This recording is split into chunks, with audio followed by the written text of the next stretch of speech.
Management by Objectives, MBO. Described by famed management scholar Peter Drucker in his 1954 book, The Practice of Management, management by objectives has remained a popular and compelling method for defining goals and monitoring progress toward achieving them. Management by Objectives, MBO, is a system whereby managers and employees define goals for every department, project, and person and use them to monitor subsequent performance. 21. A model of the essential steps of the MBO system is presented in Exhibit 7.6. 4 major activities make MBO successful. 1. Set goals. Setting goals involves employees at all levels and looks beyond day-to-day activities to answer the question, what are we trying to accomplish?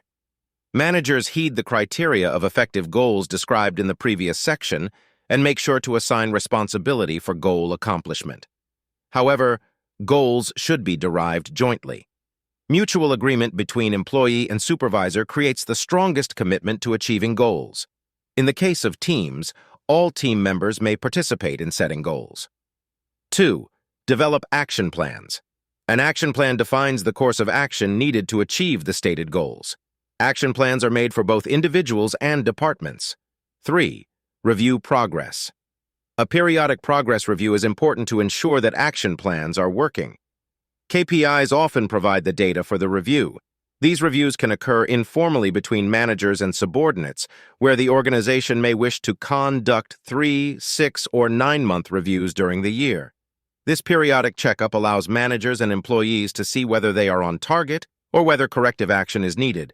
Managers and employees should not be locked into predefined behavior and must be willing to take whatever steps are necessary to produce meaningful results. The point of MBO is to achieve goals. The action plan can be changed whenever goals are not being met. 4. Appraise overall performance. The final step in MBO is to evaluate whether annual goals have been achieved for both individuals and departments. Success or failure to achieve goals can become part of the performance appraisal system and the designation of salary increases and other rewards. The appraisal of departmental and overall corporate performance shapes goals for the next year. The MBO cycle repeats itself annually. Many companies have used MBO, and most managers think it is an effective management tool. Tim O'Shaughnessy, founder and CEO of Living Social, a daily deal website with more than 5,000 employees and 46 million members in 25 countries, uses the principles of MBO to keep the fast-growing business on track.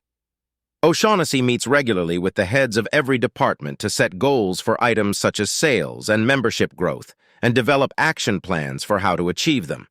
Then he is obsessive about tracking metrics to see whether things are on target toward meeting the numbers.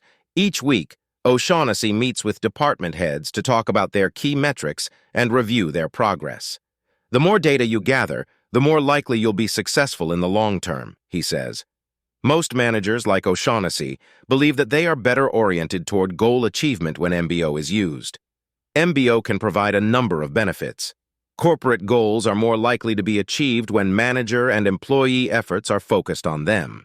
Using a performance measurement system such as MBO helps employees see how their jobs and performance contribute to the business, giving them a sense of ownership and commitment.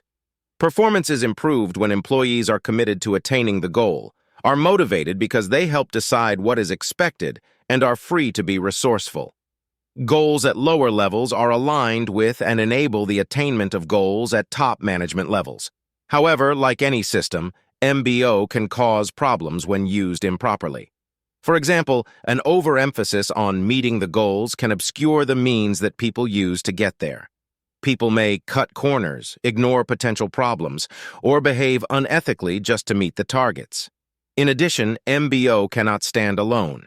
It is only a part of effectively managing people to achieve goals. MBO is like training wheels on a bicycle. It gets you started, but it isn't all you need.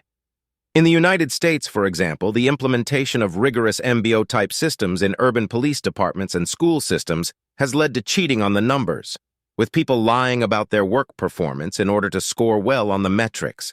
The means for achieving goals is just as important as the outcomes. A new systematic approach that has recently emerged is called Management by Means, MBM. which focuses attention on the methods and processes used to achieve goals. A term coined by H. Thomas Johnson and his co-authors in the book Profit Beyond Measures, MBM is based on the idea that when managers pursue their activi ties in the rig,